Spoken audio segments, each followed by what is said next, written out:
Hello everyone, welcome to back my channel.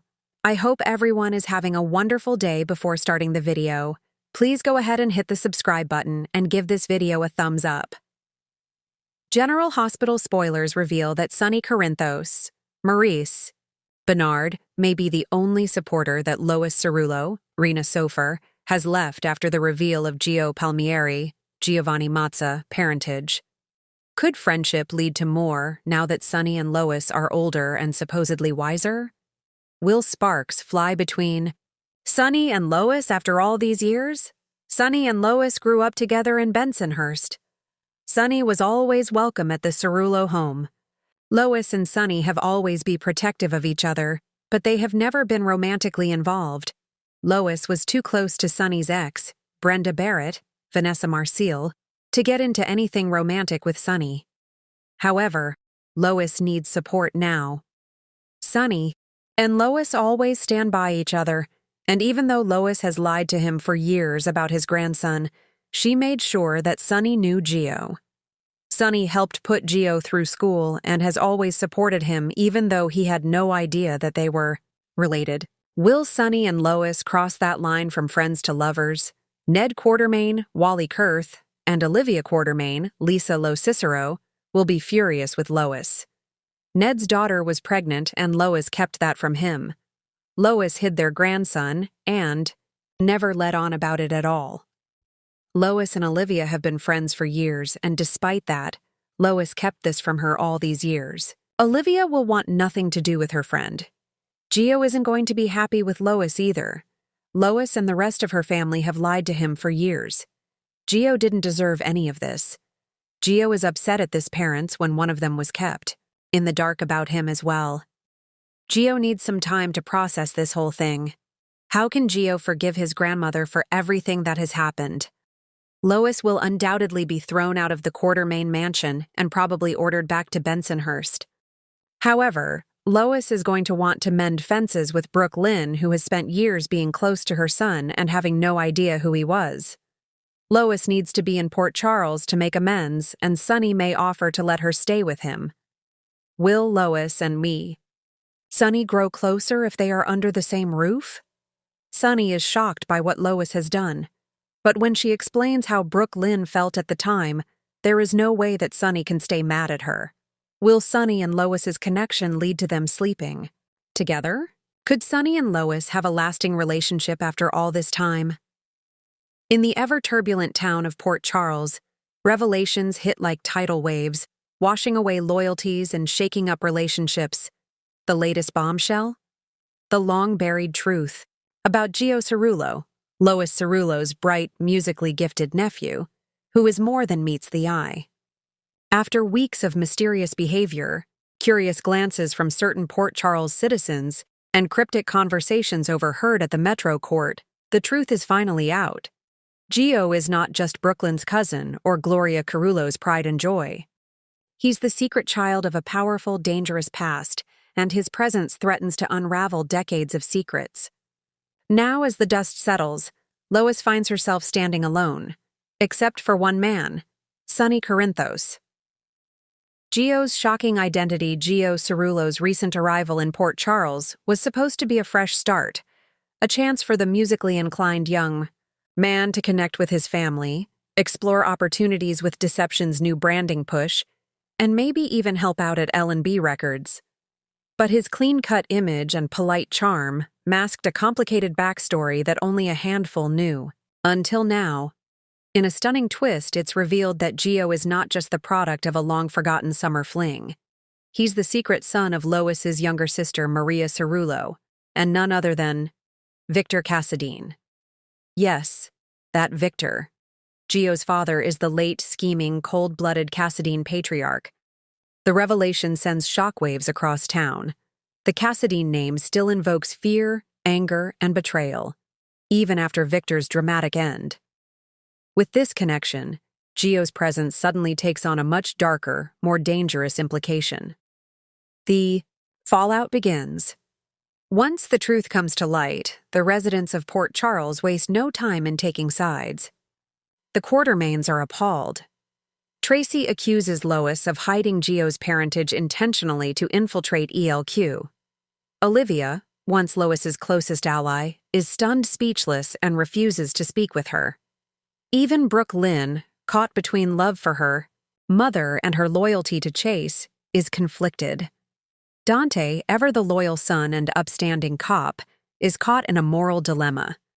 He understands Gio is not responsible for his father's sins, but the thought of another Cassadine in town, especially one with a direct tie to his own extended family, makes his skin crawl.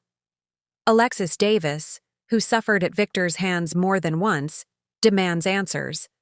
She corners Lois at the Metro Court, asking how long she's known. Lois tearfully confesses that she learned the truth only weeks ago after receiving a mysterious package from her late sister Maria. A letter, a birth certificate, and a cryptic journal detailing Victor's manipulation and abandonment. Lois insists she kept the secret to protect Gio, not to deceive anyone, but Port Charles isn't buying it. Lois on the outs, suddenly, Lois is no longer the beloved Brooklyn girl who brought flair and fire to the Quartermain mansion. She's treated like a pariah. L&B Records meetings are canceled. Deception quietly distances itself. Even her own mother Gloria tells her she should have left the truth buried. Lois's sunny demeanor begins to crack.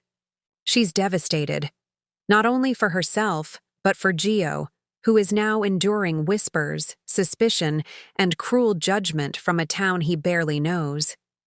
The Cerullo legacy she fought to protect is now overshadowed by the Cassadine darkness. She doesn't know who to trust, who to turn to. Until Sonny comes knocking, Sonny stands by her in an emotionally charged scene at Pozzolo's. Sonny invites Lois to lunch. It's the first time she's left her apartment in days. She expects a lecture, maybe a warning. Instead, she finds compassion. "You didn't make Gio," Sonny says quietly over espresso. "Victor did. You just tried to protect him." Lois breaks down, finally letting herself feel the weight of the betrayal, the guilt, the fear for her nephew's future. Sonny listens patiently, his own past as a father and protector surfacing in his words. He reminds Lois that family is messy, complicated, and not always blood, and that Gio, despite his heritage, is still the same kid she watched grow up. Quirky, sensitive, brilliant. In Sonny's world, loyalty means everything, and Lois, for all her flamboyance and fire, has never betrayed him. Not once. That's something he doesn't forget. Gio's dilemma. Meanwhile, Gio finds himself thrust into the center of Port Charles's chaos. Brooke Lynn tries to comfort him, but the awkward silences and nervous glances betray her discomfort. Gio retreats into music, hiding in the L&B record studio, composing melodies tinged with sorrow and anger. A surprise visit from Spencer Cassadine, Victor's presumed dead great-nephew, throws Gio off balance. Spencer, still wrestling with his own Cassadine demons, offers an olive branch. He tells Gio not to let the family name define him. "You can either be the next Victor or the one who finally breaks the cycle," Spencer says. "You get to choose." For Gio, it's not so simple. Every door seems closed now. Even Trina, who once bonded with him over art and music, keeps her distance. Gio realizes that unless someone stands up for him, he may be forced to leave Port Charles for good. Sonny makes a move, not on Sonny's watch. Determined to give Gio a fighting chance, Sonny meets with Diane Miller and arranges for Gio to receive legal protection from any possible Cassadine inheritance claims or threats. He also reaches out to Laura Collins, asking her to support Gio's right to stay in Port Charles without judgment. Laura, ever the peacemaker, agrees to host a town forum at the hospital's conference center, a chance for residents to confront their concerns and for Gio to speak his truth. The forum is tense. Jordan, Alexis, Ned, and even Valentine are present. Gio, nervous but resolute, steps up to the podium. He doesn't deny who his father was. He doesn't sugarcoat it. Instead, he shares his love of music, his desire to build something meaningful in Port Charles, and the importance of the family who raised him, not the bloodline that abandoned him. A new path with Sonny's backing, Gio starts working with L&B again, this time collaborating with Chase on a community music program for at-risk youth. Brooklyn and Chase, inspired by Gio's resilience, begin to mend their own doubts. Olivia comes around, realizing that protecting families sometimes means facing uncomfortable truths. Lois, while still facing stares and skepticism, finds new strength. She refuses to hide. She walks into the Quartermain mansion with her head held high. She tells Tracy that if being a Cerullo means loving too hard and fighting too much, then she's proud of it. And Sonny? He watches from the sidelines, knowing he just prevented another soul from being crushed by the Cassadine curse. For once, he didn't have to use violence, just loyalty. Final thoughts, Port. Charles is a town built on secrets, but it's also a town that survives on second chances. Gio's reveal may have exposed old wounds, but it also opened the door to healing, thanks in large part to Sonny's unwavering support. As Lois and Gio begin to rebuild, one thing is clear. Blood may define your past, but it doesn't have to dictate your future. And with Sonny Corinthos in your corner, you've got a fighting chance. Thanks for watching this video, and please subscribe our GH News 24 YouTube channel for more update news.